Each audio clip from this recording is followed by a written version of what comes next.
Balance de la temporada. Pues creo que como equipo hemos evolucionado a mejor. De hecho, los resultados en respecto a la temporada pasada, de haber no ganado la temporada pasada ni un partido, este año hemos sacado 3 partidos, 2 fuera de casa y 1 en casa, habiendo competido todos los partidos. Algo que no se esperaba y que nos ha costado mucho trabajo, tanto en entrenamientos como luego en los partidos. La aportación también de jugadores tanto como Chema Cabrero, Iván y Ariel ha sido muy importante para que el equipo progresara.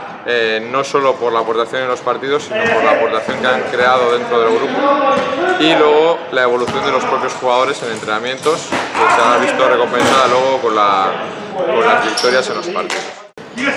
Esperamos continuar por esta tónica y empezar como hemos acabado esta temporada.